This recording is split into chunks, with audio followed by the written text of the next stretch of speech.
ini kita bersua kembali dalam ayat, dan pertemuan kita hari ini adalah masih meneruskan surat Az-Zukhruf, surat yang ke-43. Hari ini kita masuk pada ayat 71 sampai 80. 71 sampai 80, dan insya Allah berarti tinggal satu kali pertemuan lagi, yaitu besok subuh 81 sampai 89. Berarti besok petang kita insya Allah mendapatkan surat baru, yaitu surat Ad-Dukhan.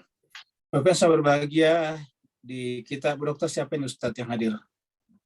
Belum ada Ustaz. Belum ada ya. Yang sekalian, karena bersama kita belum ada Ustadz kita, maka mari kita masuk ke screen untuk sama-sama membaca ayat-ayat suci Al-Quran surat Az-Zukhruf, surat 43. Kita mulai dari ayat 71 sampai 80.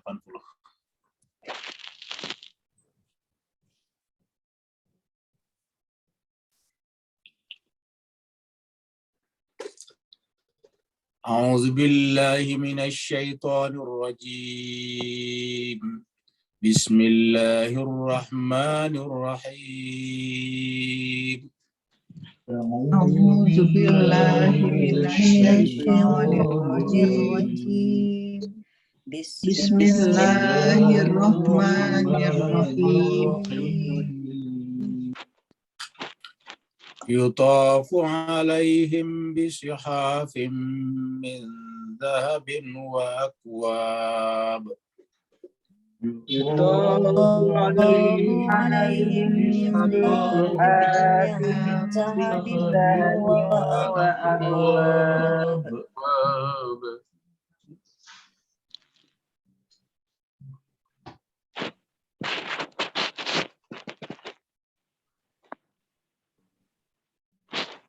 وفيها ما تشتهيه الأنفس وتلذ الأعين.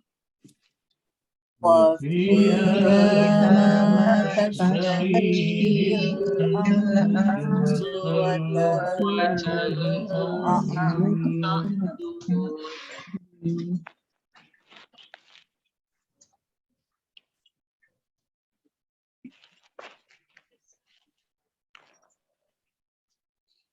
وأنتم فيها خالدون.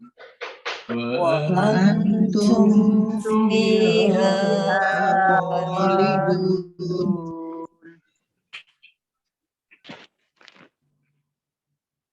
وتلك الجنة التي أورثتموها بما كنتم تعملون. وتلك الجنة التي أورثتموها بما كنتم تعملون.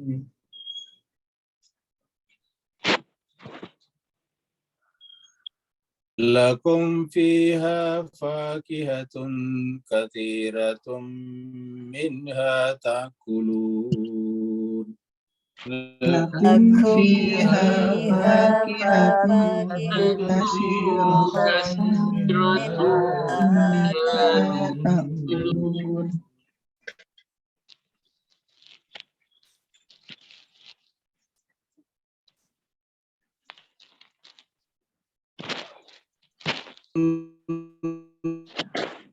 المجرمين إن المجرمين في عذاب جهنم خالدون.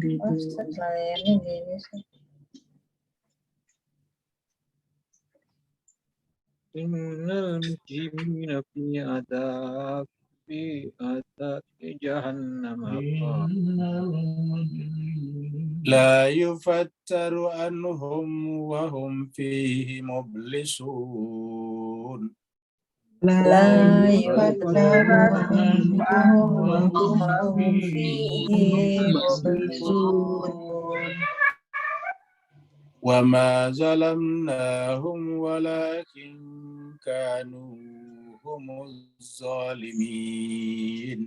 وما ظلمناهم ولكن كانوا ظالمين ونادوا يا مالك ليقضي علينا ربك قال إنكم ماكثون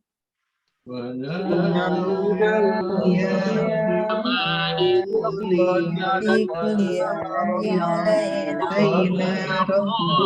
قال إنكم ماكثون لقد جئناكم بالحق ولكن أكثركم للحق كارهون لقد جئناكم بالحق ولكن أكثركم الكارهون أم أبرموا أمرا فإنا مبرمون أبرموا أمرا فإنا مبرمون أم يحسبون أن لا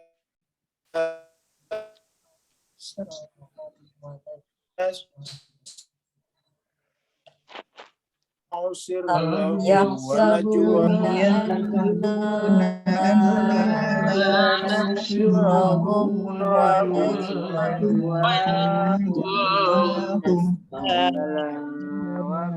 لديهم يكتبون بلى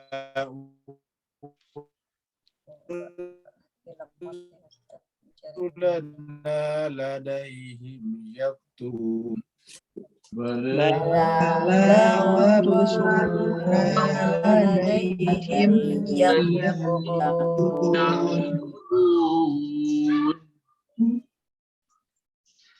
صدق الله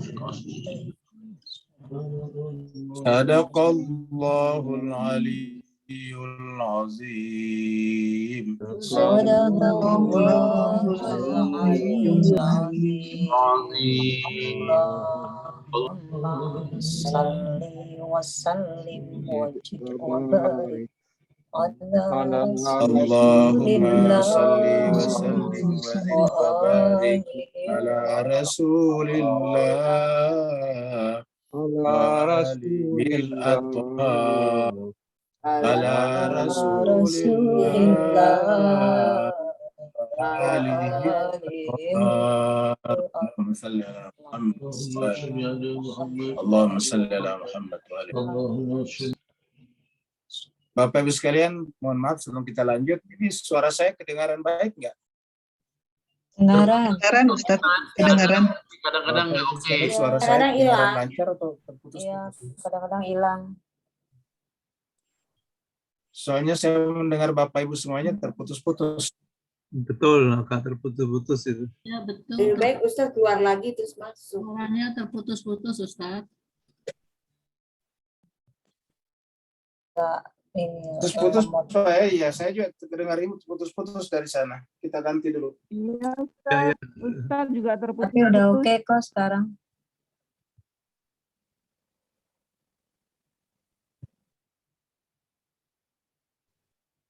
Di link aja, di link.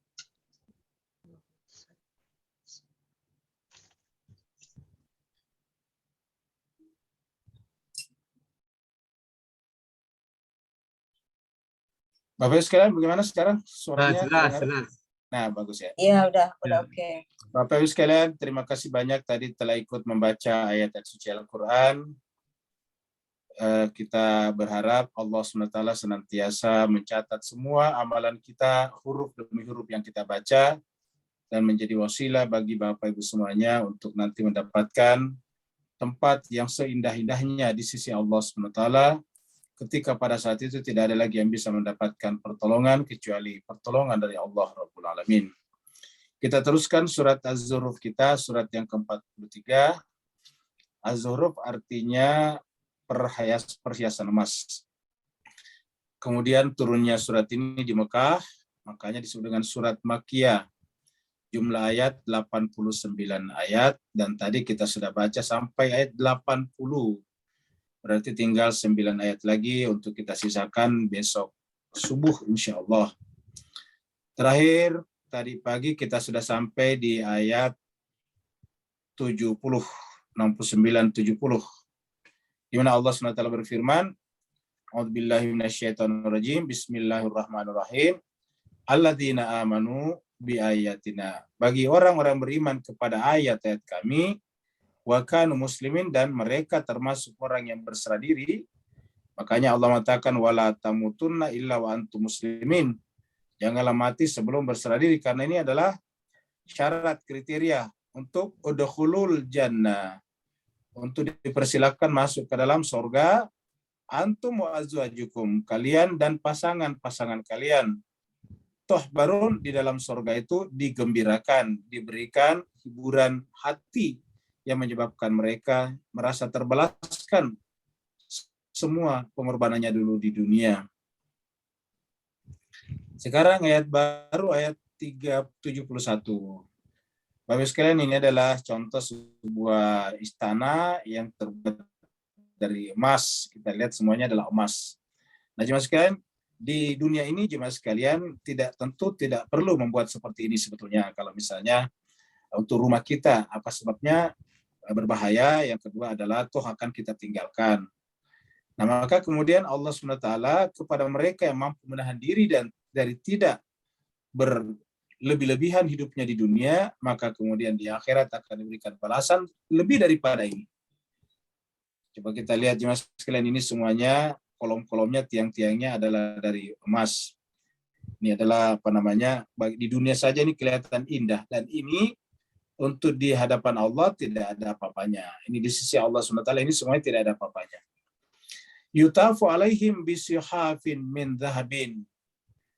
Di akhirat nantinya di surga tadi udkhulu, disuruh masuk ke dalam surga. Di dalam surga itu yutafu alaihim, dikelilingi, alaihim atasnya, bisihafin. Maksudnya itu dibawakan secara bergantian, bisihafin, piring-piring, wakwabin, kita loncat, wakwabin, dan gelas-gelas min dhahabin, dari emas. Jadi di sana diedarkan kepadanya piring-piring, juga gelas-gelas min dhahabin, yang terbuat daripada emas, min dhahabin. Apakah emas beneran? Tentu jauh lebih daripada emas. Ingat, ayat ini namanya ayat mutasyabihat. Allah memberikan kepada kita gambaran tentang surga dari apa yang kita miliki di dunia. Ingat, dari apa yang kita miliki di dunia. Tentu kalau surga persis sama dengan dunia, tentu tidak ada kelebihannya. Artinya kalau misalnya surga pada akhirnya sama dengan dunia juga, ya berarti benarlah cita-citanya orang bikin rumah dari emas.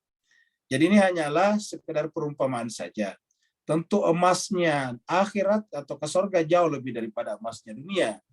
Tentu yang disebut dengan piring-piring dan juga piala-piala di sana, itu juga lebih daripada itu. Karena kalau kita lihat jemaah sekalian, di dalam surat yang berbicara tentang Al-Abrar, di surat Al-Insan, surat ke-76 juga berbicara tentang yashrabuna, innal abrar yashrabuna min ka'sin kana mizajuha kafura.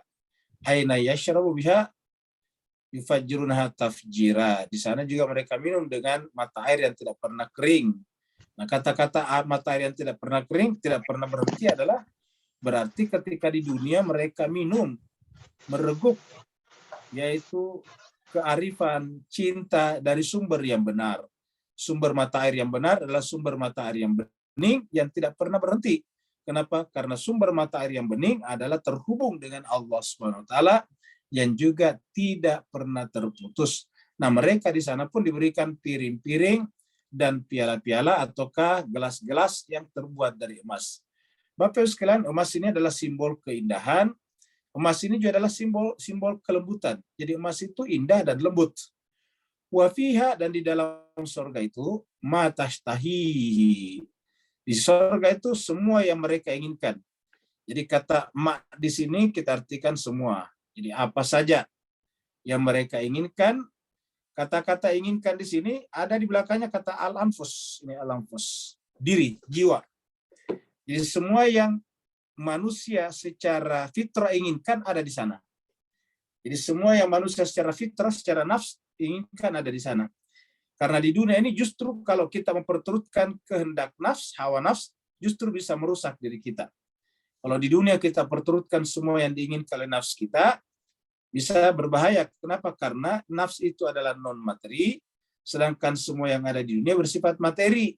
Ketika yang non-materi punya keinginan dan yang diberikan kepadanya dalam bersifat materi, maka justru yang didapatkan itu, yang diperolehnya itu hanya akan menjadi hijab bagi nafs. Oleh sebab itulah, di dunia harus mampu menahan diri. Salah satu contohnya adalah puasa. Puasa itu tujuannya bukan membuat kita lapar, bukan membuat kita haus. Kalau tujuan puasa membuat kita lapar dan haus, tentu Allah tidak perintahkan kita untuk bangun sahur, makan. Apa sebabnya? Kan semakin lapar semakin bagus. Harusnya berpuasanya 1 kali 24 jam atau 1 kali 24 jam. 1 kali 2 hari misalnya. Tapi ternyata bukan itu yang Allah inginkan. Yang Allah inginkan di sini kita adalah melatih kita untuk menahan diri daripada keinginan-keinginan nafsu terpenuhi oleh hal-hal yang sifatnya material. Makanya di dalam surat Az-Zariyat dikatakan wa amma man khafa maqama rabbih wa nahan nafs, ini sama, wa nahan nafs anil hawa. Jadi adapun orang-orang yang takut kepada maqam Tuhannya, wa nahan nafs, dan membentengi nafsnya anil hawa, dari hawa nafsunya. Artinya bahwa menjaga nafsnya dari hawa. Hawa itu adalah kebutuhan-kebutuhan duniawi. Ingat jemaah sekalian, kebutuhan duniawi juga penting. Kalau kita tidak punya keinginan untuk kepentingan duniawi, kita akan mati. Tetapi sepenting-pentingnya kebutuhan duniawi, seperti kemarin perumpamaan kita, tidak boleh menunggangi kepentingan nafs kita. Justru kepentingan nafs kita untuk akhirat, untuk berjumpa dengan yang maha tinggi lah yang menunggangi kehidupan dunia kita. Bukan sebaliknya. Kalau sebaliknya ya kita celakalah kita. Nah maka di dunia ini nafs ini menunggangi kepentingan hawa nafsu. Artinya kepentingan hawa nafsu itu tidak bisa berjalan seenaknya. Maka kemudian Allah memberikan di sana semua yang diinginkan oleh nafsnya. Ma tashtahihi al-anfus wa taladzul a'yun. Dan kemudian semua yang diberikan ke sana adalah menjadi menyenangkan dipandang mata. Talazzu itu menyenangkan, membuat mata itu teduh. Membuat mata itu teduh. Kata-kata talazzu dari kata ladzidun. Ladzidun ini artinya sedap, enak. Jadi semua yang nyaman dipandang mata ada di sana. Artinya tidak ada satu yang kalau kita lihat membuat mata kita menjadi merasa lelah, merasa boring dan sebagainya. Wa antum fiha khalidun, dan kalian fiha di dalam surga itu kekal. Jadi kalian semuanya fiha di dalam surga itu khalidun, kekal, tidak keluar lagi. Khalidun, kekal selama-lamanya. Nah, jadi Bapak sekalian, Allah menjelaskan ini supaya kita semuanya benar-benar memaksa jiwa kita yang tadinya menghadap kepada dunia dan kesenangan-kesenangannya, menuju kepada menghadap kepada akhirat dan kesenangan-kesenangannya. Seperti pembahasan kita sebelumnya bahwa ini bisa kita dapatkan apabila jiwa kita menyatu dengan penciptanya. Karena yang memberikan ini adalah Allah. Kalau Allah tidak ridho, ya Allah tidak berikan kepada kita. Itulah sebabnya tingkatan lebih tinggi dari sekedar ketenangan adalah ridho.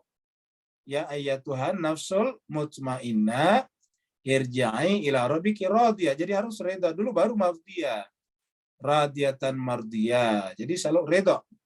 Kalau kita ridha kepada Allah, Allah juga ridha kepada kita. Jadi kita yang harus terlebih dahulu ridha kepada Allah. Setelah keridhaan kita diterima oleh Allah, maka Allah akan ridha kepada kita. Pada saat Allah ridha kepada kita, naiklah tingkatannya menjadi mardiyah. Jadi kita dulu yang berusaha untuk ridha. Ridha dengan apapun yang Allah berikan kepada kita. Tapi ingat, ridha di sini tidak bersifat pasif. Ridha di sini adalah aktif melakukan pencarian dan pendekatan diri kepada Allah.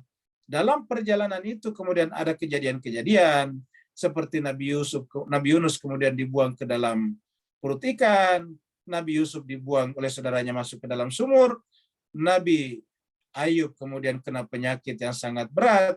Nabi-nabi ini semuanya menerimanya dengan ridho, tidak pernah merasa keberatan hatinya kepada Allah Subhanahu wa taala, walaupun itu teramat sangat berat. Tidak ada yang kalah berat dari ketimbang dibuang oleh saudara-saudara kandung sendiri. Saudara kita, kakak-kakak 10 orang membuang kita ke dalam sumur. Itu harusnya membuat orang sangat-sangat terpukul. Tapi oleh Yusuf itu diterima dengan ridho. Nabi Yunus tidak melakukan kesalahan apa-apa di dalam perahu, tetapi kemudian dibuang ke dalam laut, tidak pernah merasa keberatan. Begitu juga ya namanya Nabi Ayub, tidak pernah berbuat dosa sekecil apapun, tapi kemudian kena penyakit yang menyebabkan orang-orang di sekitarnya menyebutnya, menganggapnya sebagai orang yang dilaknat, orang yang dikutuk, dan kemudian dibuang keluar kota. Tetapi Nabi Ayub tidak pernah berkeluh kesah dengan itu. Apa sebabnya? Karena mereka ridho. Begitu juga misalnya Nabi kita Sallallahu Alaihi Wasallam, sejak dari awal penderitaan terus-menerus. Di awal sudah lahir dalam keadaan tidak punya ayah. Setelah menjadi Nabi, dilempar batu, dicaci maki, diusir dari mana? Dari kampung halamannya sendiri. Setelah sampai di Madinah, apakah enak? Tidak, kerjanya diperangi terus-menerus. Hampir setiap tahun berperang beberapa kali demi mempertahankan kota, negara yang telah dibentuknya bersama-sama dengan seluruh komponen masyarakat yang ada di Yathrib pada saat itu. Tidak pernah sampai menjelang akhir hayatnya. Setelah Nabi wafat, apakah keluarganya juga sudah senang? Tidak juga. Keluarganya semuanya dibunuh dengan cara yang sadis. Tetapi apa kata cucu Nabi, seorang wanita, ketika menyaksikan semuanya itu? Dia menggunakan kata-kata ma ra'aitu illa jamila. Tidak ada lagi yang kusaksikan kecuali keindahan. Apa sebabnya? Karena seluruh jiwanya diisi dengan keridhaan. Karena jiwanya diisi dengan keridhaan, maka Allah pun ridha kepadanya, yang disebut dengan mardiyah. Radiyatan mardiyah. Di akhirat menekan taman-taman. Taman artinya apa? Subur. Apa itu subur? Subur itu kan hidup. Bagaimana bisa kita menghidupkan sesuatu kalau kita pada saat yang sama mematikannya? Bapak sekalian, coba perhatikan taman ini. Bisakah taman ini hidup kalau pada saat yang sama kita mematikannya? Misalnya kita siram dengan minyak tanah, siram dengan bensin, siram dengan zat-zat yang mematikan, ya tidak bisa tumbuh. Nah, jiwa kita juga begitu.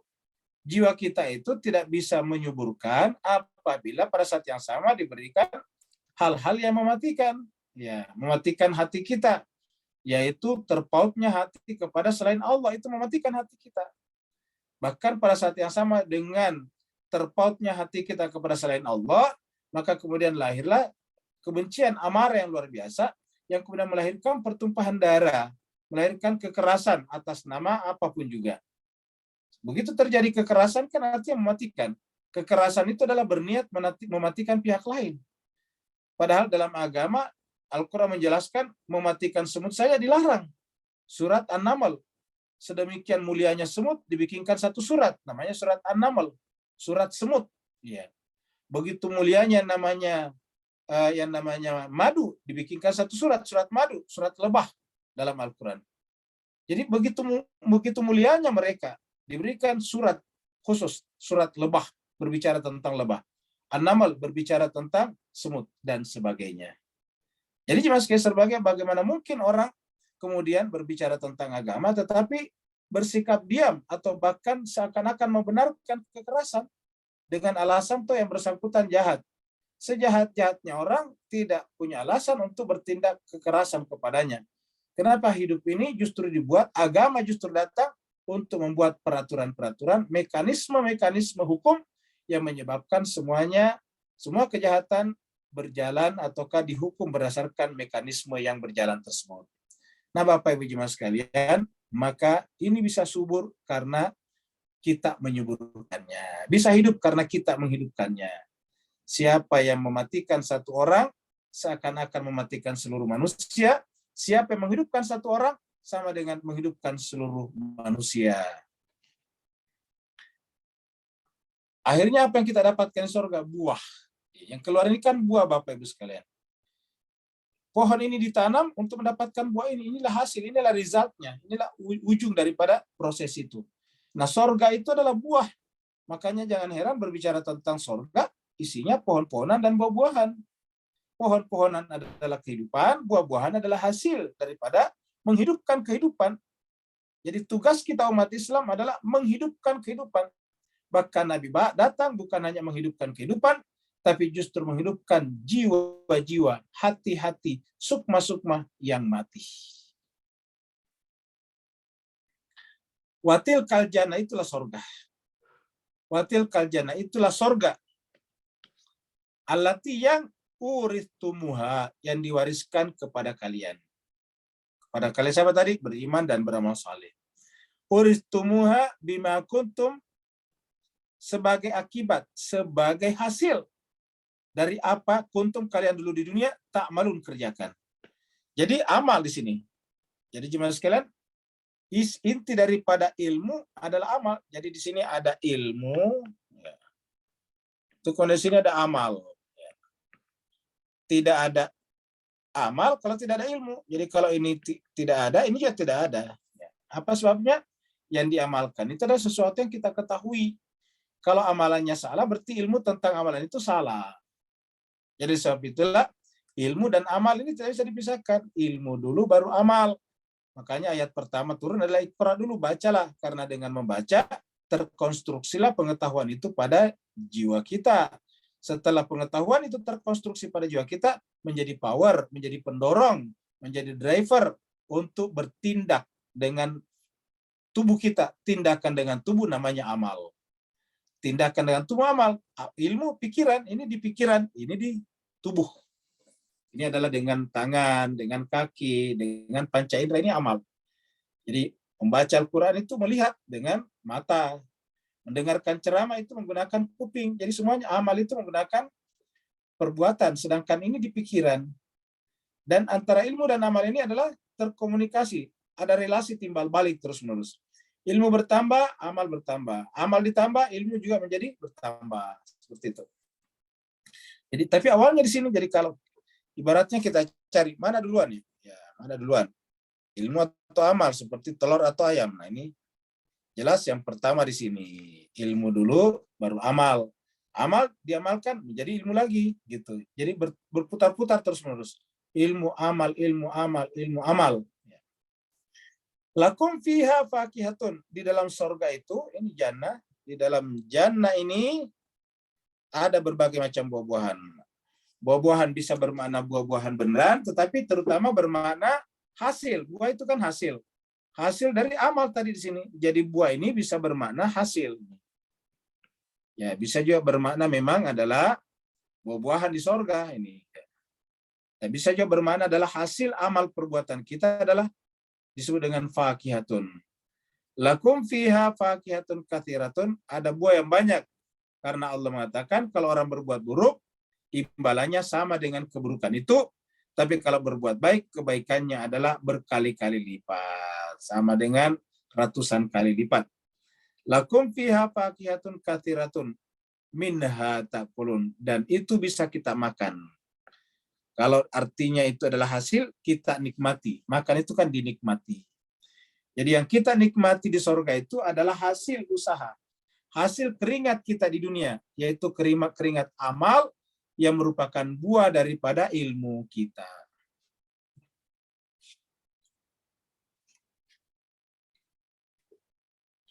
Nah, cuma sekali berbahagia bagi mereka yang tidak seperti itu, maksud neraka akan menyesal. Ini adalah ilustrasi orang yang masuk dalam neraka, ya wajahnya sudah berbentuk macam-macam, padahal mungkin di dunia dulu rajin ke salon, tapi karena masuk dalam neraka, maka kemudian wajahnya menjadi macam-macam bentuknya, bersegi banyak. Lalu kemudian dikepung oleh api, dan kita lihat wajahnya penuh dengan ekspresi penderitaan. Innal mujrimin, mereka adalah di dunia adalah al-mujrimin, mujrim. Mujrim itu adalah pelaku kejahatan. Ya, mujrimin. Sungguhnya para pelaku kejahatan fil adzabi jahannam, diletakkan atau disimpan, ditempatkan di dalam azab neraka jahannam. fi azabi jahannama. Jadi innal mujrimina fi azabi jahannam. Mereka di dalamnya khalidun, kekal. Innal mujrimina fi azabi jahannam khalidun. Di dalam neraka ini ditempatkanlah para pendosa dan mereka kekal di dalamnya. Kata-kata azab itu artinya hukuman. Secara kita sudah sering membahas bahwa azab itu secara bahasa artinya hukuman. Jadi hukuman bagi mereka yang melakukan kesalahan, itu namanya azab. Jadi azab ini hukuman. Nah, makanya Fir'aun juga menggunakan kata-kata azab kepada Bani Israel karena menghukum, walaupun itu tentu hukumannya tidak adil karena Fir'aun. Tapi kalau Allah pasti hukumannya adil. La yufattaru anhum. Di dalam neraka itu la yufattaru, tidak diringankan. Jadi tidak diringankan, tidak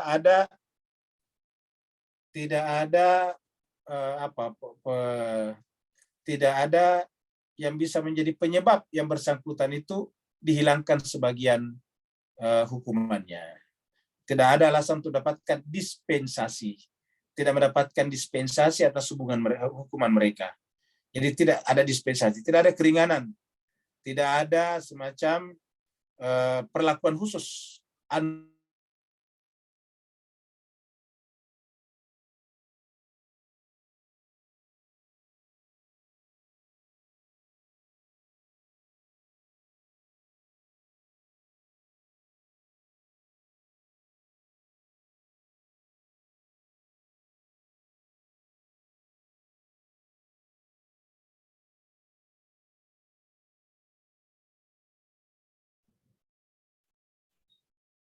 Hilang suara Ustadz ya? Oh iya, Bu. Saya pikir Ya, suaranya Ustadz hilang, Bu.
Bapak Ibu sekalian, mohon maaf sekali ya tadi keluar ya, terpental, disconnect.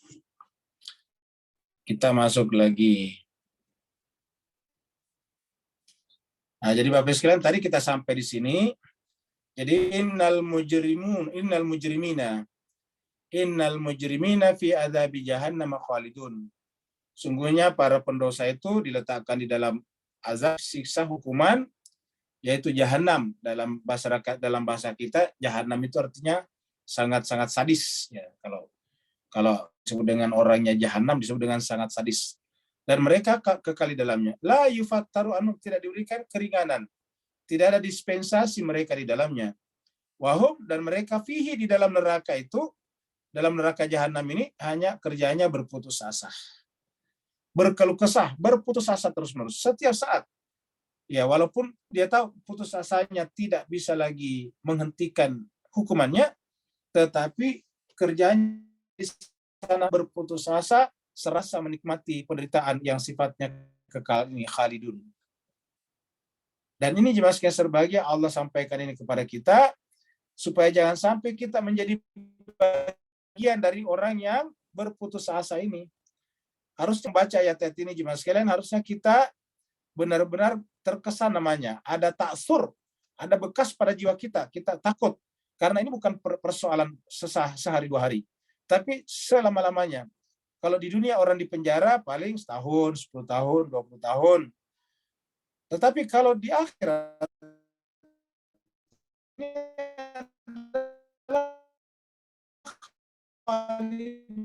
kekal di dalamnya. Saya juga sampaikan kita bahwa kita itu diciptakan Allah untuk kembali ke surga yang lebih baik daripada ketika kita masih berada di alam rohani.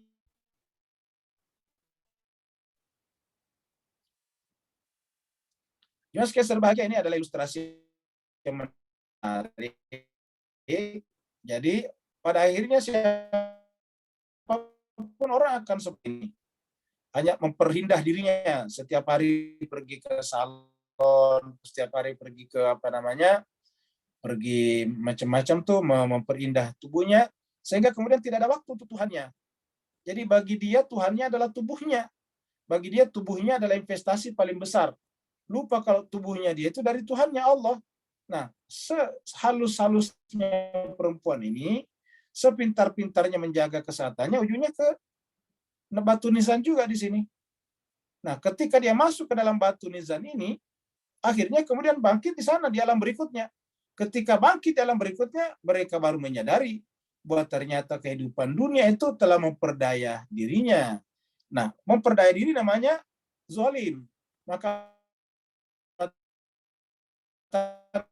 wa ma zalamnahum. Ketika dia Allah berlepas diri. Mazalam, bukan kami yang menzalimi manusia itu.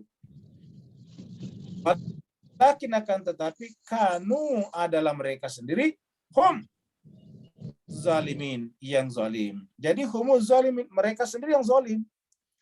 Jadi tidak pernah Tuhan mengatakan tidak pernah kami menzalimi mereka.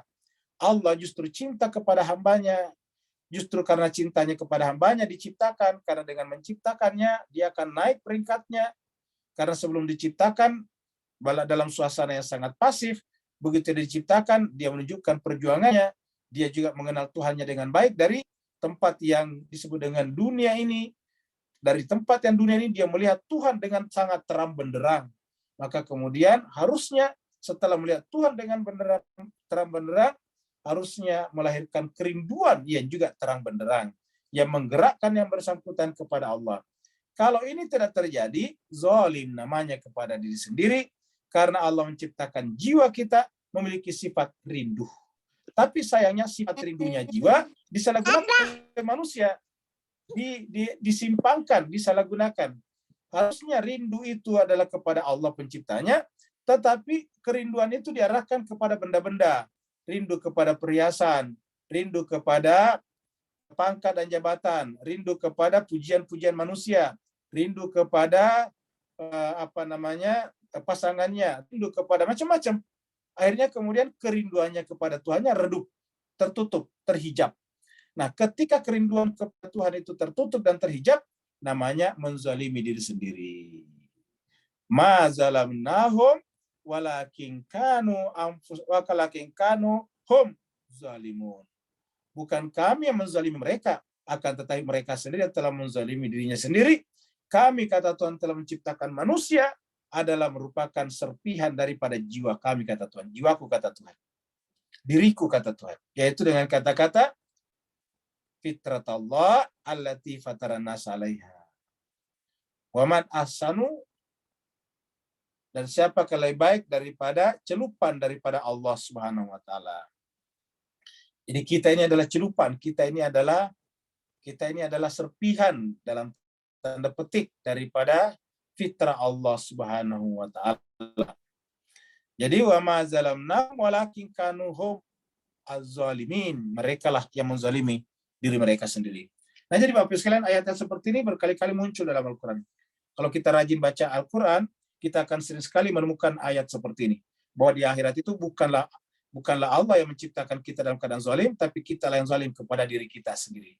Itulah sebabnya di dalam Al-Quran, fitrah yang sebentar lagi kita jadikan cita-cita berpuasa ini adalah lawannya hawa nafsu. Ya, coba kita lihat di sini Bapak Ibu sekalian ya. Kita lihat. Sudah, Bu.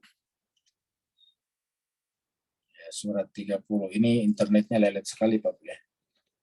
Surat 30. Ayatnya 30 juga. Surat 30. Ayat itu masih, kok ini masih ya, 30. Surat 30. Ya, baru ayat 30. Nah. Ini adalah tentang fitrah. Ini fitrah Allah. Di surat Al-Baqarah, sibghah Allah. Waman ahsan minallahi sibghah.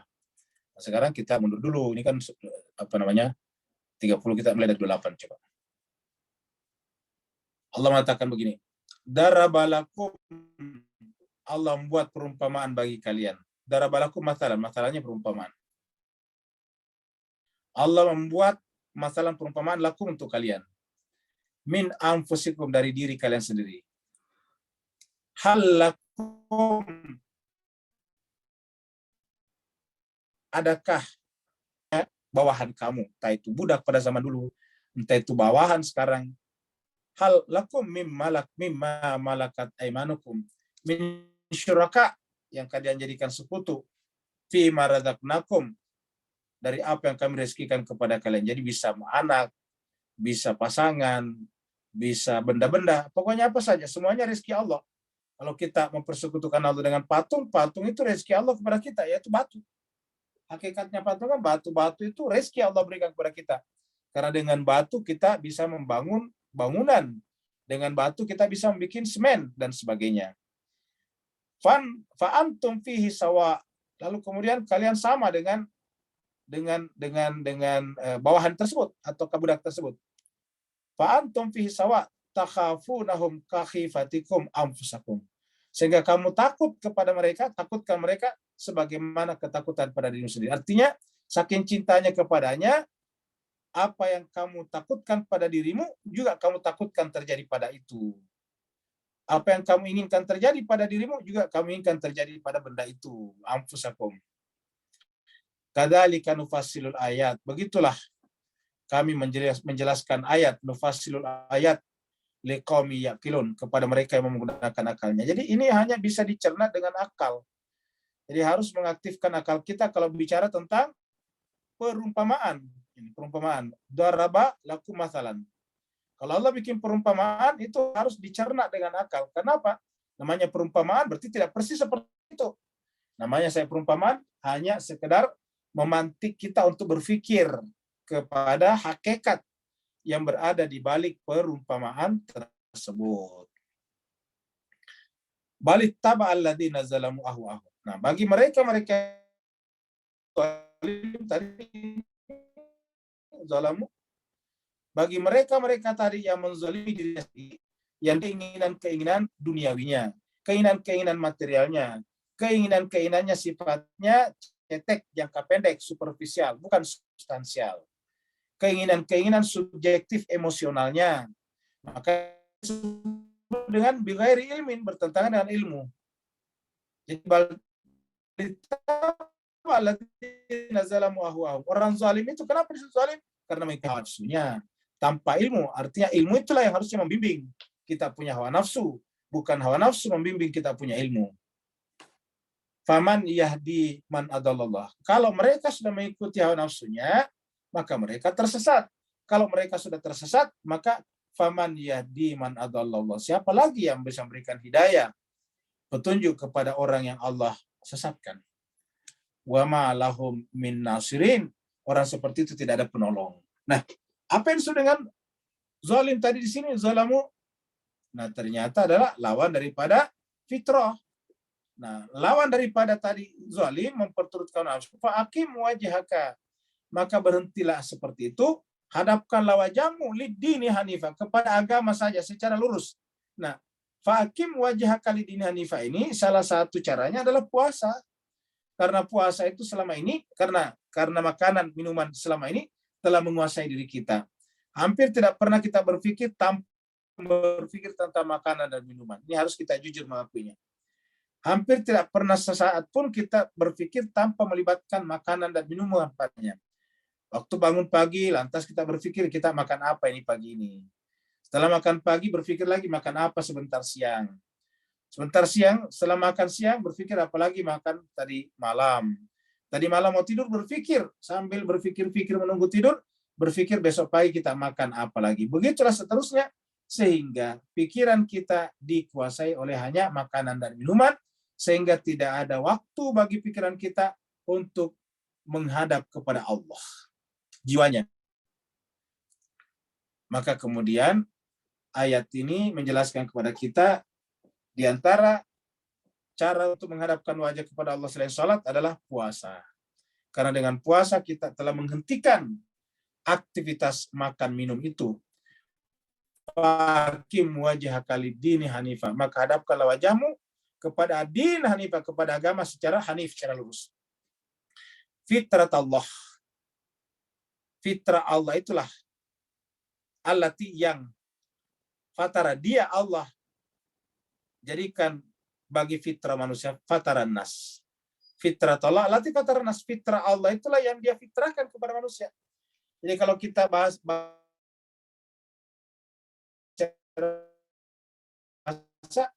fitrah Allah itulah yang, karena fitrah Allah adalah benda. Sedangkan di sini jadi kata kerja bisa artikan Allah fitrahkan kepada manusia, karena ini kan kata kerja manusia. Dia fitrahkan kan berarti kata kerja, karena ada kannya, fitrahkan. Fitrah Allah itulah yang dia fitrahkan kepada manusia.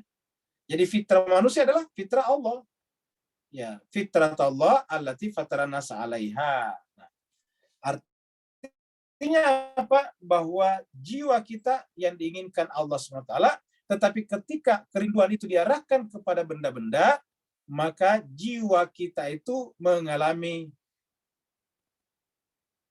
perlakuan zalim namanya. Maka tadi kelihatan lagi di sini. Alladzina zalamu. Sama juga dengan di ayat ini. Ya. Wama zalamnahum. Bukan kami yang menzalimi mereka. Akan tetapi mereka yang zalim kepada diri mereka sendiri. Kenapa? Kami sudah memberikan kepada dia jiwa, yang jiwa itu adalah dari fitrah kami. Maksudnya fitrah kami untuk rindu kepada kami, rindu kepada Allah. Tetapi sifat rindu itu disalahgunakan. Contohnya begini Pak Bos sekalian. Di dalam uang itu kan ada nilai, ada nilainya. Nilai benda yang bisa dibeli. Saya kalau kita punya uang 100.000 bisa membeli A, B, C, D. Ya. Jadi setiap uang pada dirinya ada nilai. Tetapi untuk apa sih sebetulnya nilai itu dibuat? Untuk memenuhi kebutuhan penting manusia. Nah, tapi ketika kemudian kita berikan uang itu kepada seseorang, ternyata uang itu hanya digunakan berjudi, digunakan untuk misalnya minuman-minuman keras, apa yang terjadi bagi kita? Yang kita nilaikan adalah orang itu telah menyalahgunakan tujuan kita memberikan uang itu kepadanya. Begitulah juga fitrah itu pada dirinya punya nilai. Nilai apa? Kerinduan. Jadi fitrah itu seperti kerinduan. Nah, ketika fitrah itu ada pada diri kita, secara otomatis ada kerinduan. Karena sifat yang melekat pada fitrah kerinduan. Seperti mana sifat yang melekat pada uang adalah nilai. Nilai barang. Karena bisa ditukar dengan barang. Nilai yang bekerja pada fitrah kita adalah kerinduan kepada Tuhan. Tetapi ketika kerinduan ini diarahkan kepada yang lain, zalimlah namanya. Kerinduannya diarahkan kepada benda-benda, kepada pasangannya dan sebagainya, maka zalimlah. Disebut dengan bukan zalim, maka sendiri masuk dalam kategori ini. Makanya jemaah sekalian, kita selalu berasumsi, kita selalu berpikir bahwa kita ini selalu menzalimi diri kita sendiri. Doa yang diajarkan Allah pertama kali melalui Adam dan Hawa adalah Rabbana zalamna anfusana. Kita sampaikan bahwa dosa pertama kali terjadi di hadapan Allah adalah tidak mau sujud. Dosa pertama kali yang terjadi di hadapan Allah adalah tidak sujudnya iblis.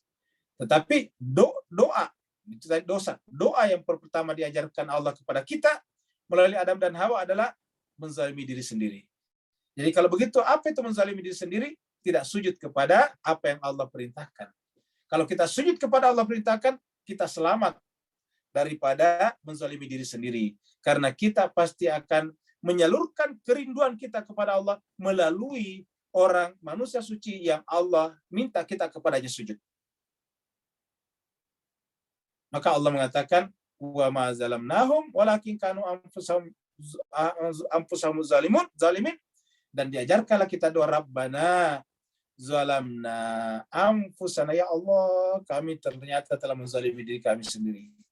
Kenapa? Kami telah menyalahgunakan kerinduan yang ada melekat pada fitrah kami.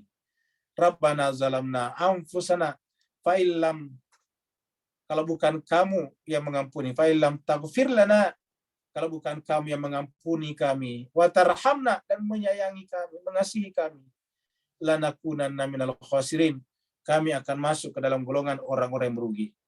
Jadi kalau bukan di Kau Tuhan yang mengampuni kami, fa illam taghfir lana, kalau bukan kamu yang mengampuni kami, wa tarhamna, merahimi kami, wa tarhamna.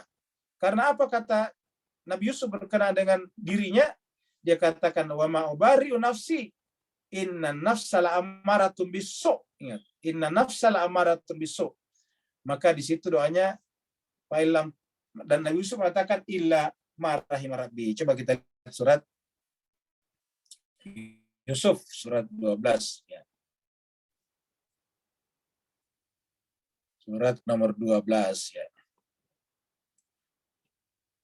Surat Yusuf ayatnya 53. Ya. 53. Ini kata Nabi Yusuf, wa ma ubarri'u nafsi, kata Nabi Yusuf. Saya sendiri tidak bisa berlepas dari nafsu. Kenapa? Nafsu ini kan bagian tak terpisahkan dengan diri kita. Nafsu ini adalah diri kita sendiri. Maka dikatakan ma ubarri'u nafsi. Sementara nafs itu di dalam dirinya punya kecenderungan, punya potensi. Yaitu innan nafsa, an-nafs itu la ammaratun. Cenderung menyuruh. Amarah ini memerintahkan. Dari kata amr.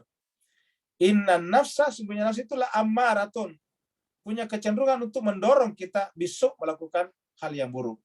Illa, ini kata illa, kecuali ma rahima rabbi. Kecuali nafs yang telah dirahmati oleh Tuhanku. Maka doa kita apa? Doa kita adalah Rabbana zalamna anfusana wa illam taghfir lana wa tarhamna. Tarhamna dari kata rahimah. Rahimah yarhamu itu adalah tarhamna. Wa illam taghfir lana wa tarhamna lanakunanna minal khasirin. Jadi Nabi Yusuf bisa selamat sepanjang hidupnya karena jiwanya adalah terjaga dari amaratul bisu, dengan cara membiarkan jiwanya, membiarkan kasih sayang Tuhannya mengalir pada dirinya, yaitu dengan menghadapkan wajah jiwanya kepada Allah yang memang merupakan objek kerinduannya. Inna rabbi ghafurur rahim. Sungguhnya Tuhanku Maha Pengampun lagi Maha Penyayang. Tuhanku Ghafurur Rahim. Inilah doa kita, Rabbana zalamna anfusana wa illam taghfir. Taghfir kenapa? Karena Allah adalah Ghafur. Wa tarhamna, kenapa tarhamna? Karena Allah adalah Rahim.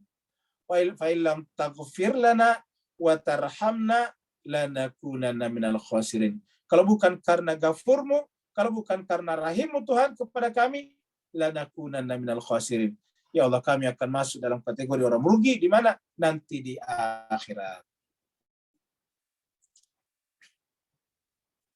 Nah, ini adalah orang-orang yang telah menzalimi dirinya di dunia. Maka di akhirat dia akan ditempatkan di dalam kobaran api neraka. Api adalah simbol daripada penderitaan. Semua orang kalau melihat api pasti lari. Ya, kita lihat kalau gunung mengeluarkan api, maka kemudian orang pada lari turun. Kalau di suatu tempat terjadi kebakaran, orang pasti akan mencari jalan keluar dari tempat itu. Kenapa? Karena api adalah identik dengan penderitaan. Wanadau ya maliku, di dalam neraka itu. Mereka berseru, mereka berdoa, nadau berseru.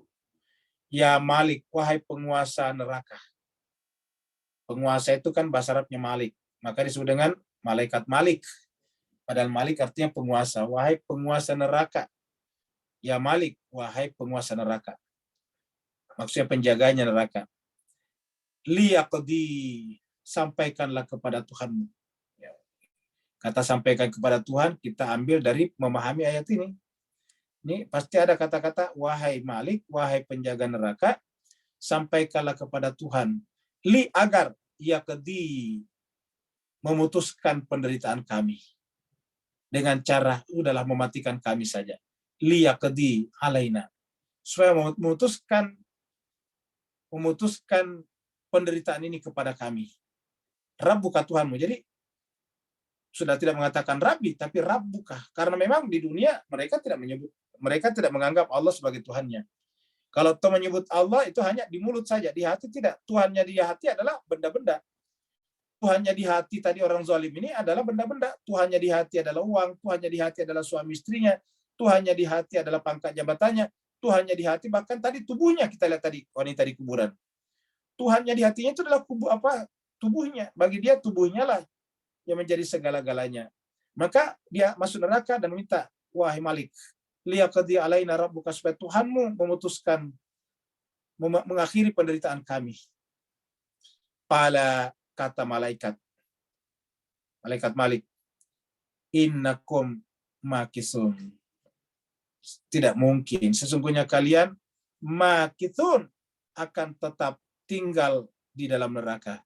Makithun itu kamu akan menjadi penghuni tetap, ya, menjadi permanen resident di neraka. Jadi mereka diberikan kartu permanen resident. Kamu akan menjadi penduduk tetap di dalam neraka. Makisun, permanen resident. Innakum makisun, kamu akan tetap di dalam neraka selama-lamanya.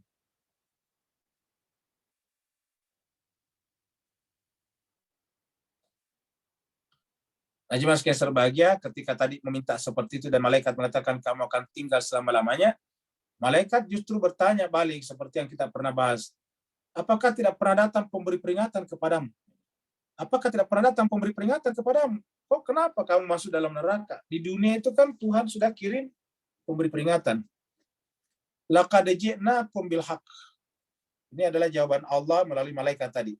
Sungguh ji'nakum, kami datang kepada kamu, kami datangkan kepada kamu. Ini bahkan kata-kata ji'na ini kami datang. Laqad ji'nakum, sungguh kami telah datang kepada kalian. Bil haqqi, dengan membawa kebenaran. Jadi kami datang itu tidak membawa permainan, tidak membawa kebatilan. Kami datang kepadamu bil haqqi, dengan membawa kebenaran. Tetapi apa yang kalian lakukan terhadap kebenaran itu? Walakinna. Jadi ingat Bapak sekalian, penekanannya agama kebenaran. Kebenaran itu adalah wilayah pengetahuan. Ilmu itu disebut ilmu kalau dia benar. Kalau tidak benar bukan ilmu namanya. Jadi antara ilmu dan kebenaran itu tidak bisa dipisahkan. Ya. Karena ilmu itu adalah hasil kerja daripada akal di dalam memilah dan memilih mana yang benar, mana yang salah. Dalam dunia sains ada namanya penelitian. Untuk apa itu penelitian? Untuk mencari yang benar. Jadi penelitian itu adalah untuk mencari yang benar, membuktikan yang benar. Itu namanya penelitian. Ya, makanya dimulai dengan kata logik, logiko, hipotetiko, verifikatif. Mulai dari masuk akal, baru dibuktikan benar atau tidak. Maka laqad ji'nakum bil haqqi. Kami datang kepada kalian dengan membawa kebenaran. Walakin akan tetapi aksarakum, kebanyakan kalian manusia ini lil haqqi, terhadap kebenaran, karihun, benci. Manusia senangnya apa? Mitos-mitos, cerita-cerita yang tidak berdasar. Kalau manusia tiba-tiba kita katakan, saya di rumah melihat ada kelebakan, langsung percaya. Ya. Kalau saya katakan, sepertinya saya lihat kamu masuk neraka, dia tidak percaya. Tapi begitu kita datang ke rumahnya, sepertinya rumah kamu ada penunggunya, langsung percaya. Langsung bertanya balik, Pak Ustadz atau Kak Mbah, terus bagaimana caranya? Ya, maka kemudian masuk perangkaplah, karena langsung bicara mahar dan sebagainya. Nah, Bapak Ibu jemaat sekalian berbahagia, kalau berbicara tentang kebenaran manusia benci. Tapi berbicara tentang mitos-mitos, dogma-dogma, doktrin-doktrin, hoax-hoax, paling gampang manusia percaya. Coba misalnya gini, ada seseorang ya yang belajar kepada seseorang, kepada ustadz lah, bertahun-tahun belajar Al-Quran. Dia tahu semuanya diajarkan benar. Tapi tiba-tiba setelah belajar 10 tahun, 20 tahun, belajar tafsir dari ustadz itu, dan dia merasa enak, ajarannya enak, Al-Quran yang diajarkan juga bagus, rasional. Tiba-tiba datang seseorang yang dia tidak kenal. Mengatakan, kau belajar di mana? Datang pada belajar sama Pak Ustadz A. Ustadz A? Iya. Kenapa? Kan begitu. Si orang asing bertanya, Ustadz A?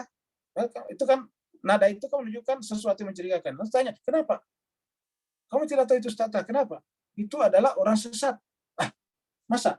Mulai pada saat itu dia curiga kepada Ustadz A, dia meninggalkan Ustadz A, padahal sudah belajar dan membuktikan kebenarannya, mendengarkan cerita orang yang tidak dikenalnya.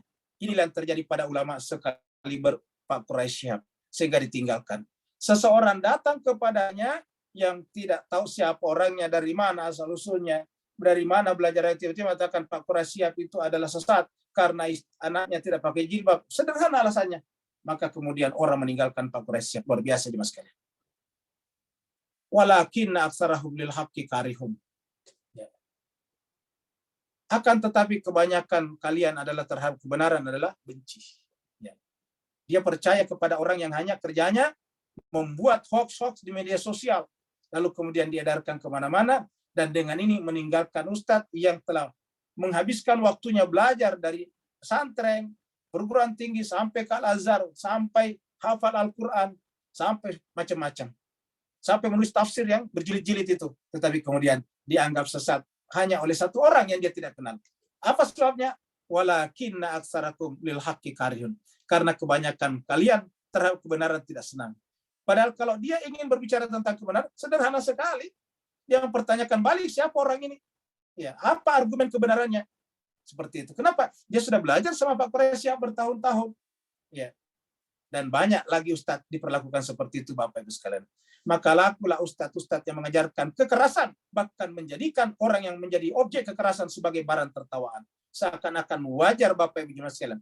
Dan kalau ini sudah terjadi, berarti telah terkikislah yang disebut dengan moral force daripada umat untuk menyalahkan Israel.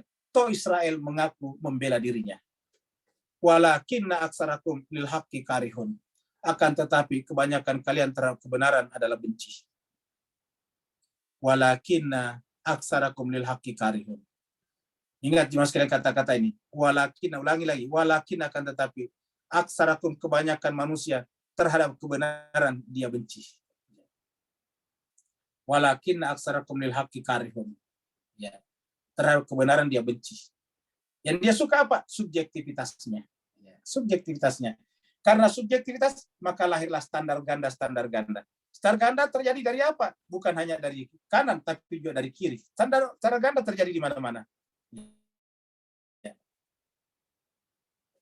Ketika yang menjadi korban kejahatan adalah teman kita, kita marah, kita mengatakan itu kezaliman.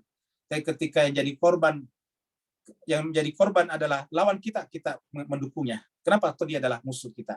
Nah, Bapak Ibu sekalian berbahagia. Ini yang disebut dengan kehilangan sikap objektif rasional. Kenapa? Karena melihat kebenaran berdasarkan kepentingan subjektifnya. Inilah yang melahirkan standar ganda di mana-mana. Ya. Itulah sebabnya jemaah sekalian berbahagia, kalau kita memang adalah bersikap objektif rasional, kita menentang kekerasan siapapun melakukannya. Bukan hanya karena Amerika masuk ke Rusia, ke Syria, tetapi ketika Rusia juga menyerang Ukraina, tentu kita tidak senang. Apa sebabnya? Ada kemanusiaan yang korban di sana. Jemaah sekalian berbahagia, dan korban-korban itu adalah orang yang tidak tahu menahan masalah. Kita tahu jemaah sekalian berbahagia bagaimana Allah kenapa tidak menghukum Fir'aun selama ini padahal melakukan kejahatan, ternyata sederhana, menyelamatkan satu orang beriman padanya. Itulah sebabnya Allah mengatakan, selama engkau Muhammad berada di tengah-tengah manusia, azab tidak mungkin turun. Kenapa? Tidak mungkin Allah menghukum yang banyak dengan mengikutkan juga orang yang tidak bersalah di dalamnya. Itu yang disebut dengan objektif rasional. Walakinna aktsarakum lil haqqi karihun. Tetapi sayangnya kebanyakan kalian terhadap kebenaran adalah benci. Karih itu benci.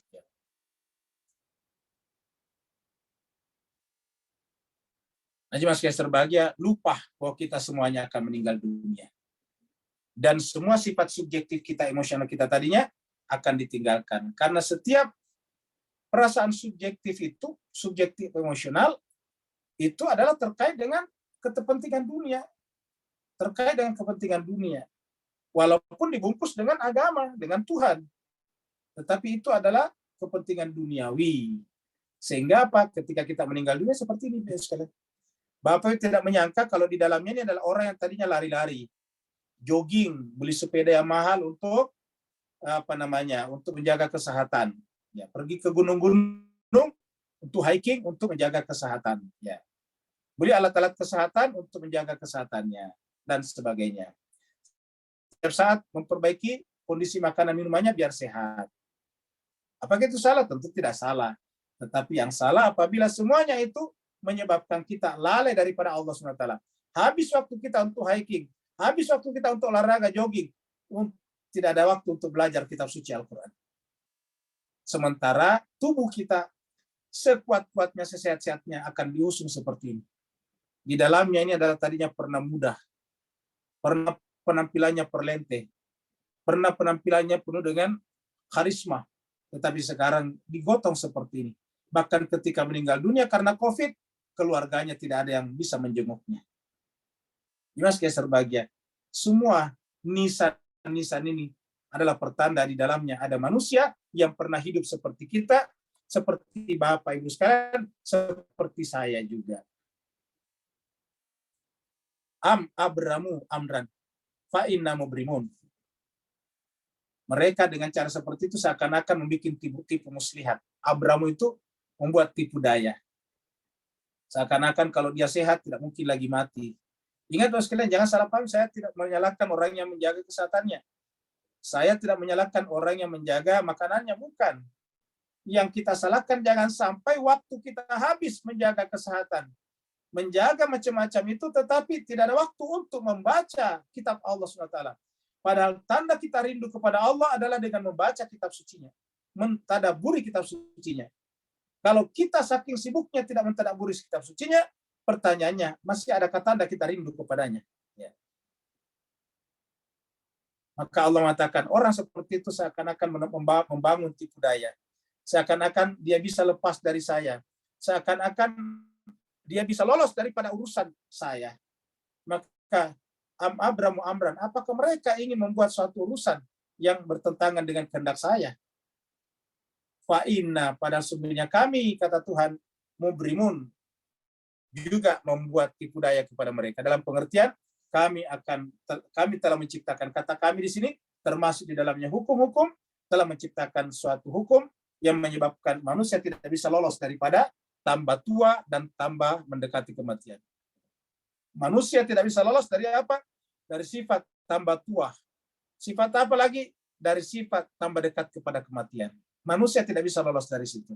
Sekuat-kuatnya menjaga kesehatannya, sebaik-baiknya menjaga pola makannya, pada akhirnya tetap akan kembali kepada Allah. Siapapun orangnya, apapun gelar dan status sosialnya, di negara manapun yang bersangkutan tinggal, lengkap seperti apapun fasilitas kesehatannya, semuanya akan kembali kepada Allah Subhanahu wa taala. Maka Allah mengatakan, Abramu amran, apakah mereka ingin melawan ketetapan itu dengan membuat rencana-rencana sehingga kemudian tidak pernah lagi punya waktu untuk membaca kitab suciku. Seperti kata Nabi, Inna Rabbi, ya Rabbi, inna qaumi ittakhadhu hadzal Qur'ana mahjura. Wahai Tuhanku, kaumku telah menjadikan Al-Quran ini dijauhi. Itu adalah kerisauan Nabi satu-satunya yang disebutkan dalam Al-Quran. Kalau mereka melakukan itu, maka fa'inna mujrimun, kami juga akan melakukan hal yang sama. Atau kami telah melakukan hal yang sama. Jelas Kaisar bahagia, ini adalah ilustrasi tentang alam malakuti yang bisa datang kepada kita. Am yahsabuna, ataukah mereka mengira anna, bahwa sungguhnya kami la nasma'u sirrahum, apakah mereka menyangka kami tidak mendengarkan sirrahum, rahasia hati mereka.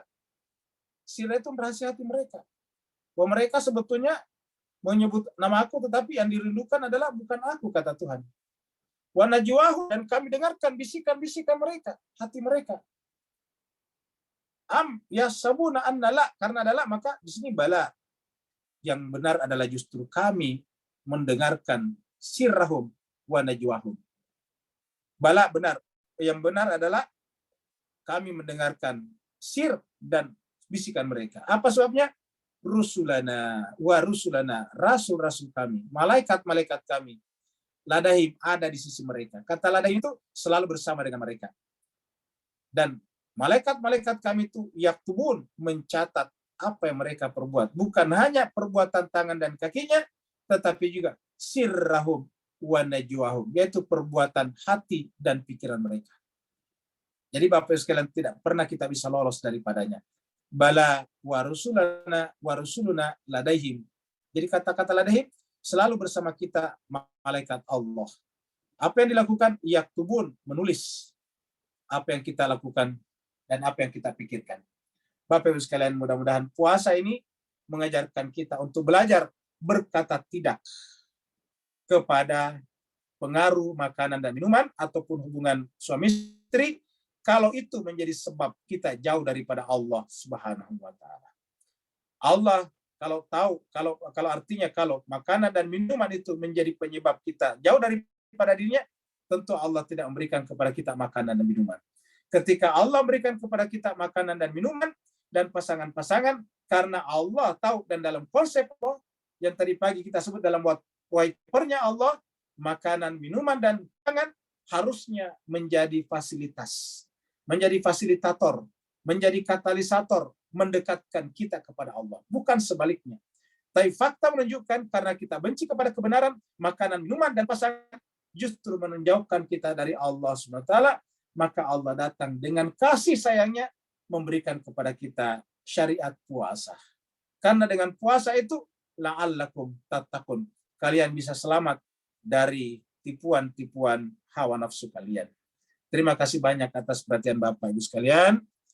Mohon maaf atas segala kekurangan. Yang mau bertanya dipersilakan. Assalamualaikum warahmatullahi wabarakatuh, Ustaz. Waalaikumsalam warahmatullahi wabarakatuh. Allahumma salli ala sayyidina Muhammad wa ali salli ala sayyidina Muhammad. Mungkin ini pertanyaan saya, Ustaz, ya, yang tersisa kemarin dari ceramah Syekh dari Iran kemarin, Ibrahim Sargar ya.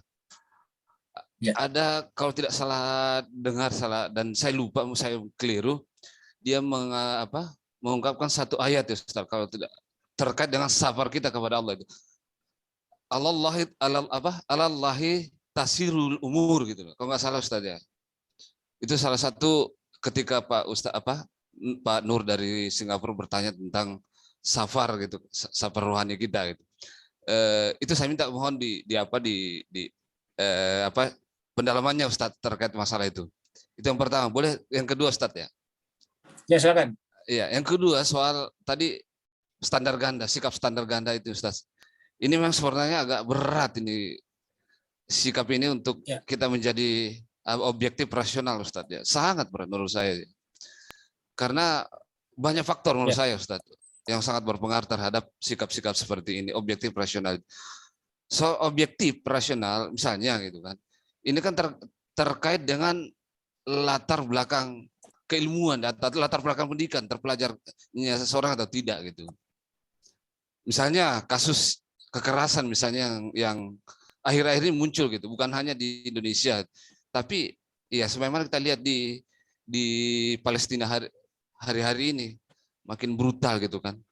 Nah, organisasi-organisasi internasional HAM itu kemana gitu kan? Melihat persoalan-persoalan. Negara-negara yang selama ini berbicara tentang HAM itu pada kemana gitu. Nah, terkait kita dalam misalnya kasus kekerasan terhadap yang menimpa abang kita Ade Armando misalnya.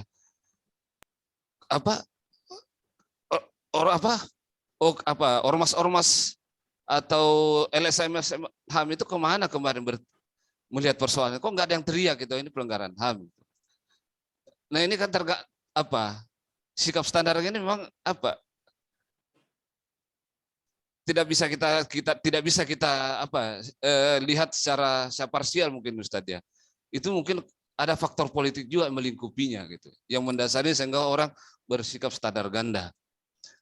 Banyak faktor lah. Itu mungkin opini saya, Ustaz. Mohon diluruskan kepada saya. Assalamualaikum warahmatullahi wabarakatuh. Waalaikumsalam warahmatullahi wabarakatuh. Baik, Mas Kaisar Bahagia. Jadi Mas Kaisar Bahagia, jadi dalam dunia irfan atau tasawuf ada yang disebut dengan safar kepada Allah, ada yang disebut dengan suluk, itu istilah-istilah. Tapi pada dasarnya hampir sama dengan kata tasiru ilallah, tasirul umur. Jadi semua urusan-urusan kembali kepada Allah. Jadi Jemaah sekalian berbahagia, artinya karena semuanya kembali kepada Allah. Dari situ kemudian Mullah Sadra menyimpulkan ada namanya gerak kembali. Jadi ada namanya gerak kembali kepada Allah. Jadi kalau dari Allah ke bawah namanya tashkik al-wujud. Tashkik itu adalah gradasi wujud. Jadi dari Allah ke bawah itu bergradasi. Semakin ke bawah seperti cahaya, semakin rendah tingkat intensitasnya. Semakin rendah tingkat iluminasinya. Intensitas terangnya semakin kurang. Jadi, semakin ke bawah itu semakin kurang. Yang paling jauh adalah materi. Jadi alam materi itu adalah alam yang paling sedikit intensitas atau iluminasi cahayanya. Jadi makanya menggunakan teori isyraq di situ. Kebanyakan game itu belum diinstal ulang. Nah, tetapi pada saat yang sama ada gerak balik ke atas, ada gerak innalillah dan ada gerak dari bawah ke atas wa inna ilaihi rajiun. Allah Sadra menyebutnya dengan haraka jauhariyah, al-haraka al-jauhariyah, gerak substansi namanya. Nah, gerak substansi ini artinya apa? Semakin ke atas semakin substantif. Itu gerakan substansi, hakikat. Jauhar itu hakikat. Semakin ke atas semakin mendekat. Gerak itu disebut dengan perjalanan rohani, perjalanan akal, perjalanan hati, perjalanan jiwa. Nah, perjalanan jiwa inilah yang harus. Kenapa? Karena semua juga benda-benda mengikuti hal yang sama. Jadi kalau benda-benda hal-hal semuanya mengikuti jalan itu, maka durhakalah manusia kalau tidak melakukannya. Karena kata-kata innalillah itu bukan hanya kita manusia, tapi semuanya. Semuanya dari Allah dan pada akhirnya juga akan kembali kepada Allah. Innalillahi wa inna ilaihi rajiun. Nah sekarang manusia tinggal ditawarin. Ya, mau berjalan kembali secara sukarela atau dipaksa kembali nanti kalau berikutnya untuk menerima akibat risiko daripada pilihan tidak mau kembali kepada Allah. Jadi kita harus memilih secara sukarela. Kalau istilah Al-Qur'annya itu adalah tau'an, bukan karha. Kan dikatakan pilihlah tau'an atau karha, sukarela atau terpaksa. Nah tentu sebagai manusia berpikir kita harus memilih tau'an secara sukarela. Nah kalau kita kembali secara sukarela, maka Allah mengulurkan kepada kita jalannya, yaitu kitab suci Al-Quran, kitab suci, dan pasangan kitab suci itu. Melalui itulah kita akan terbimbing kembali kepada Allah SWT. Itulah makna kata-kata kepada Allah lah tasirul umur. Semua urusan akan kembali kepadanya. Tidak ada satu pun juga yang tidak akan kembali kepada Allah Subhanahu wa Ta'ala. Kemudian yang kedua menyangkut masalah standar ganda. Ini dalam Al-Quran paling banyak dibicarakan tentang bahayanya standar ganda. Dan supaya kita terhindar dari standar ganda cuma satu, memperbaiki jiwa kita. Karena selama jiwa kita masih dikuasai oleh hawa, subjektivitas, pasti cepat atau lambat kita akan tunjukkan kepada manusia, kepada publik, kepada dunia, bahwa kita adalah penganut standar ganda. Itulah sebabnya kita baca surat Al-An'am yang pernah kita bahas sebelumnya di sini.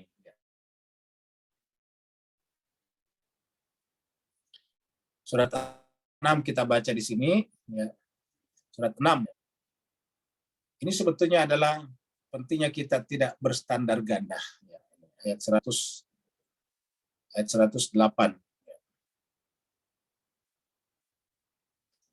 Allah mengatakan wala tasubbul ladzina yad'una min dunillah. Janganlah engkau menista, memaki, mencaci apa saja yang orang lain muliakan. Yad'una kita artikan saya muliakan, bukan saya disembah tapi muliakan. Janganlah engkau memaki, menista apa saja yang orang lain muliakan, orang lain seru, sembah. Jadi termasuk di dalamnya patung-patung di sini. La tasubbul ladzina yad'una min dunillah. Janganlah engkau mencaci, menista apa saja orang lain sembah selain daripada Allah. Apa sebabnya?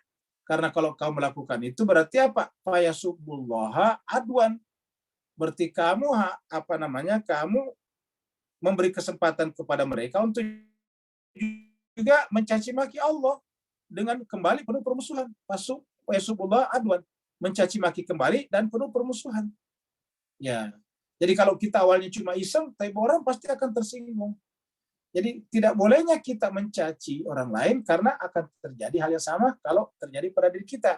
Jadi artinya kira-kira gini, untuk memahami tentang ayat ini tidak boleh kita standar ganda. Kalau kamu tidak ingin dicubit, jangan cubit orang lain gitu. Kalau kamu tidak ingin dicaci, jangan caci orang lain. Kalau kamu ingin mencaci orang, tapi kamu tidak ingin dicaci, ya berarti standar ganda namanya. Ya. Kalau kamu tidak ingin dicaci, jangan caci orang lain. Ya, seperti itu. Nah, dengan demikian, ayat ini menyuruh kita untuk tetap kita bersifat objektif. Ya. Allah, ini kata-kata di sini bagus sekali nih.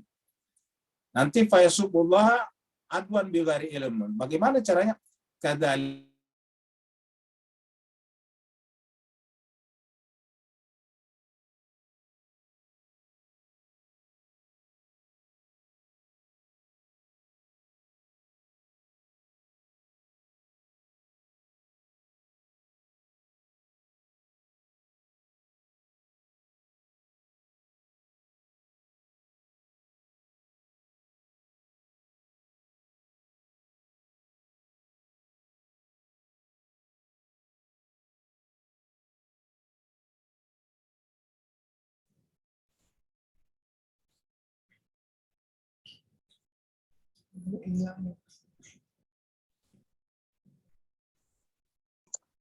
Nggak ada suaranya ya?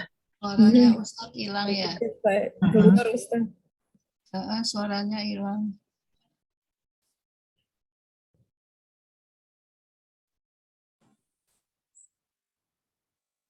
Bapak sekalian lagi-lagi terpental tadi ya. Jadi kita lihat lagi kembali sini. Jadi kadzalika zayyana ummatin. Begitulah kami membuat indah apa yang dipandang benar oleh setiap umat. Amaluhum, perbuatan mereka. Summa ila rabbihim, tapi kemudian kepada Tuhan mereka lah marjum, di mereka kembali. Seperti tadi tasirul umur. Ila rabbihim marjuhum fayunabihum bima kanu ya'malu. Jadi nanti urusannya Tuhan. Nah, dengan demikian jemaah sekalian, kita tidak boleh berstandar ganda, apalagi kita di Islam ini setiap khutbah Jumat itu khotib biasanya sebelum turun itu selalu membaca surat An-Nahl ayat 90. Innallaha ya'muru bil adli wal ihsan. Allah merintahkan bersikap adil. Di sana kata-kata innallaha ya'muru tidak ada objeknya, tidak ada maf'ul bihnya. Innallaha ya'muru. Karena harusnya kan ya'murukum, di tempat lain dikatakan ya'murukum. Tapi hukumnya di situ tidak ada, hanya menggunakan kata ya innallaha ya'muru. Allah merintahkan. Ya. Siapa yang diperintahkan? Karena tidak ada objeknya berarti seluruh manusia. Karena seluruh manusia pada dasarnya pecinta keadilan. Apa artinya cinta keadilan? Cinta kepada sikap objektif rasional. Jadi kalau mereka bersikap subjektif emosional, berarti menzalimi dirinya sendiri. Seperti itu. Berikutnya ada lagi pertanyaan? Waalaikumsalam. Waalaikumsalam warahmatullahi wabarakatuh. Silakan Pak Nur. Bismillahirrahmanirrahim. Wassalamualaikum Alhamdulillah, barakallahu. Ustaz, perbetulkan dan beri pencerahan anda kata silap bahawa ayat 80 terhubung kait dengan mafhum mukhalafahnya. Kalau kita selalu rasa tersirat, sebenarnya hakikat fitrah kemampuan kita secara hakiki di sisi ciptaannya, kecintaan, kerinduan hakiki seorang arif sejati tak pernah padam sekalipun, sesaat pun. Tapi itu semua adalah gara-gara syaitan bergeligar dalam hati kita sehingga kita tak mampu melihat alam malakut tadi. Sebab buktinya, dalam ayat 80, malaikat Allah selalu tidak pernah tersirat dalam urusan-urusan kita. Cuma kita je yang tak terlihat sebegitu segi hakiki tadi. Barakallahu fiik. Afwan. Baik, terima kasih banyak Pak Nur. Jadi Bapak sekalian, tadi Pak Nur menyampaikan tentang mafhum mukhalafah. Mafhum artinya yang dipahami, mukhalafah kebalikannya. Jadi kalau bahasanya itu yang tersirat di balik yang tersurat. Nah, kita kira-kira begitulah kalau dibahasakan. Mafhum mukhalafah itu yang tersirat di balik yang tersurat. Ya. Makna di balik yang tersurat. Yang tersuratnya negatif, tersiratnya positif. Gitu. Jadi selalu kebalikan. Nah, jadi kalau kita lihat di sini Allah mengatakan am yasabuna annala nasma'u sirrahum. Apakah mereka menyangka manusia kami tidak mendengarkan bisikan hati dan rahasia mereka? Ya. Artinya kan di sini bisa kita pahami bahwa Allah tahu, karena walaupun dia tidak, ini kan tidak, berarti bahasa retorik namanya. Apakah dia menyangka kami tidak tahu? Kan berarti kebalikannya dia tahu. Ya. Menyatakan apakah dia tidak tahu? Apakah menyangka kami tidak tahu? Kan berarti bahwa mafhum mukhalafahnya berarti Allah tahu. Berarti kalau berkaitan dengan Allah, la-nya kita hilangkan, yaitu nasma'u sirrahum wa najwahum. Kami mendengar rahasia hati mereka dan kami dengar bisikan-bisikan hati mereka. Loh, kenapa dia bisa dengar? Nah, satu di sini dikatakan malaikat-malaikat, utusan-utusan kami ladaihim. Siapakah malaikat kami di sini? Siapakah Rasulullah di sini? Kalau saya secara pribadi tidak hanya berarti pada malaikat. Walaupun di sini, karena memang di sini tidak ada kata malaikat, walaupun di terjemahannya ini ada kata malaikat. Tapi bagi saya secara pribadi, Pak Bu sekalian ya, Rasulullah di sini bukan hanya malaikat, tetapi para saksi juga. Bagaimana mereka mempersaksikan kita di akhirat kalau tidak bersama dengan kita? Ya.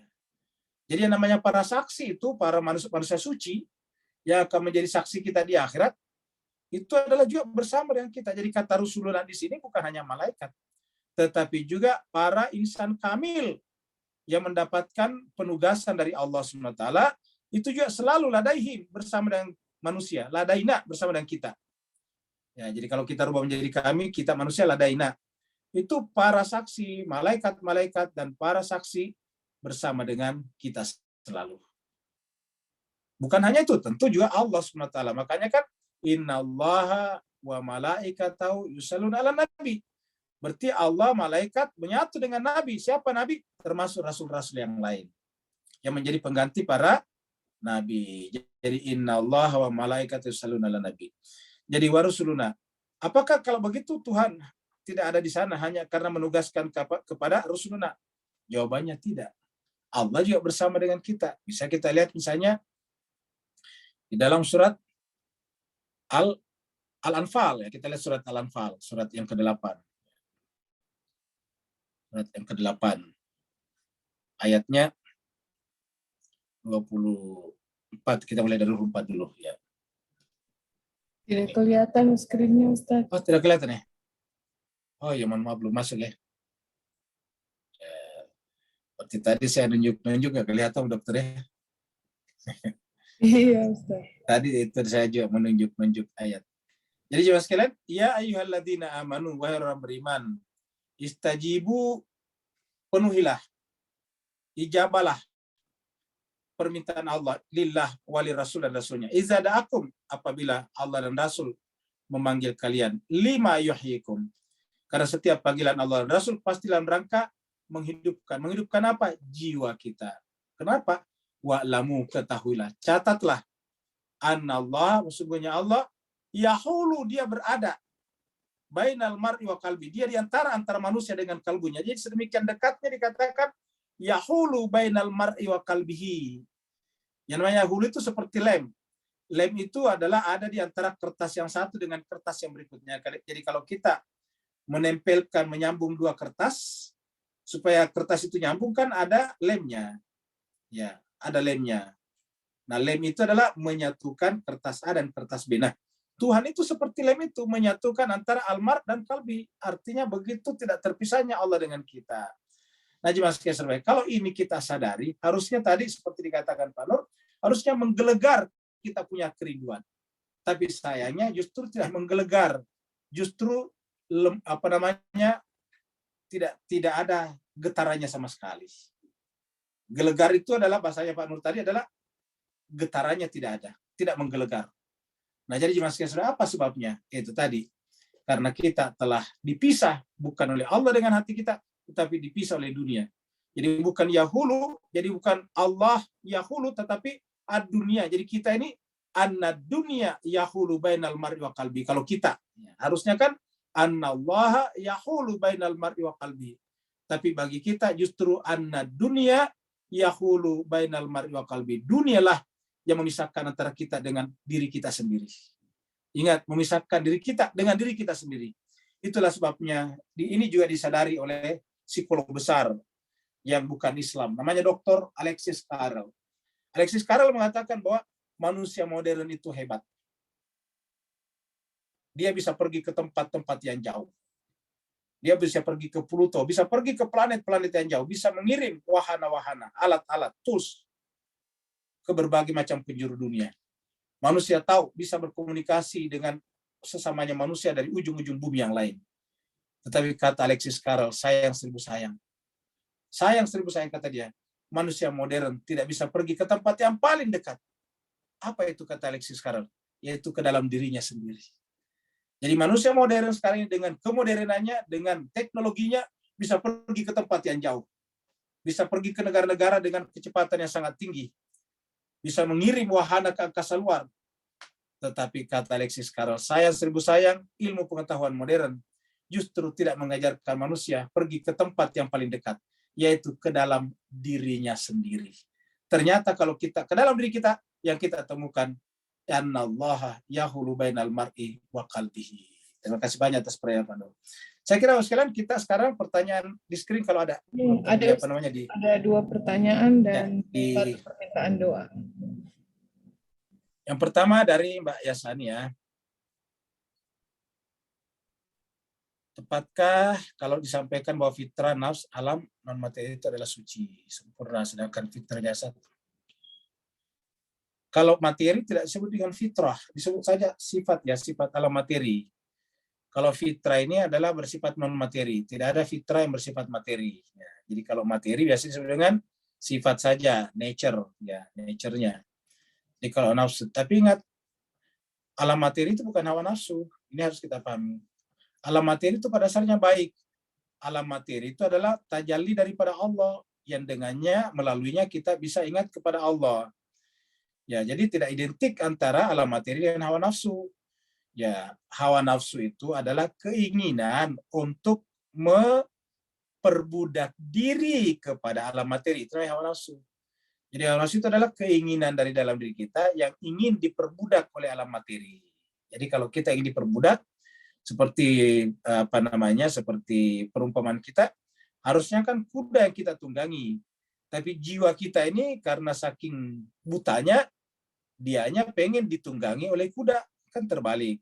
Jadi harusnya kuda yang kita tunggangi, dunia yang kita tunggangi, tapi hawa nafsu membuat kita ditunggangi oleh dunia. Seperti itu. Wah rasanya, apa ini? Wah. Kalau masuk surga, apakah Ustadz ini? Dalam pandangan Islam itu tidak perlu ada bimbingan khusus dalam misalnya salat taubat ya. Ya tidak perlu. Apa sebabnya? Karena kita datang kepada Allah, apalagi dalam pandangan dalam pandangan keluarga Nabi itu dengan berwasilah baca saja doa tawassul setiap Selasa malam. Nah, itu sudah cukup. Baca doa tawassul Selasa malam, kemudian juga baca doa kumail lah. Rajin baca doa kumail setiap malam Jumat. Baca Yasin dulu, baru kemudian baca doa kumail. Nah, itu bagus sekali doa kumail itu. Bagus sekali kalau kita rajin bacanya. Baca tawasul supaya kita bisa terhubung dengan insan-insan kamil.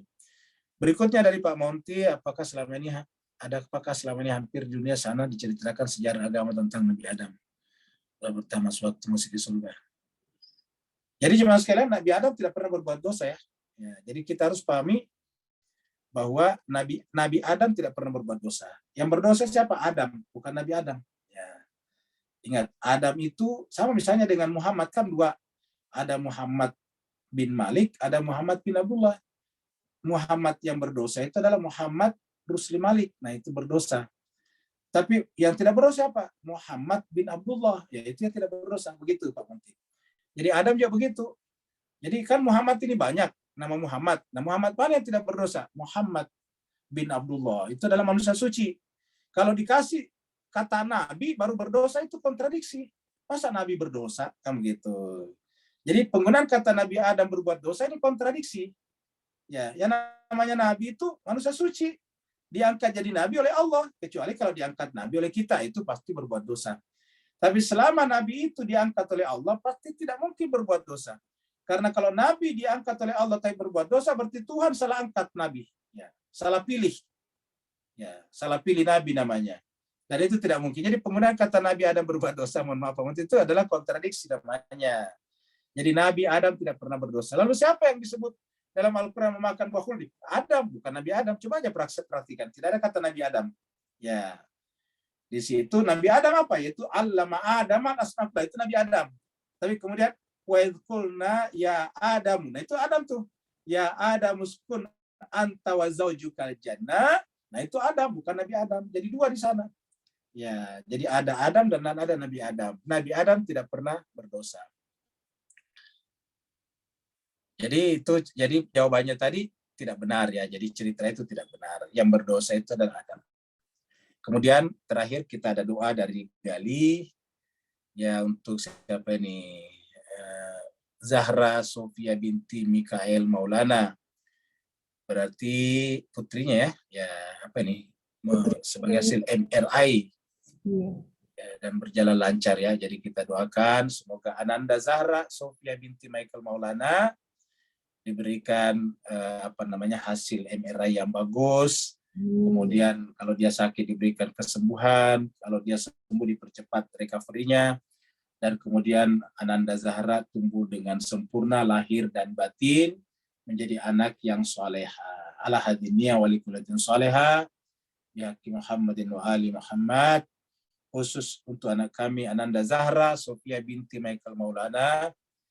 Ya Allah, kalau dia melewati MRI, berikanlah hasil yang bagus. Kalau dia sakit, berikanlah kesembuhan dengan kesembuhan yang sempurna. Dan kalau dia sudah mulai sembuh, maka percepatlah recovery kesembuhannya. Dan ya Allah, tumbuhkanlah anak kami Ananda Zahra ini dalam keadaan sehat walafiat lahir dan batin dan menjadi anak yang soleha. Al-Fatihah ma'as-salawat.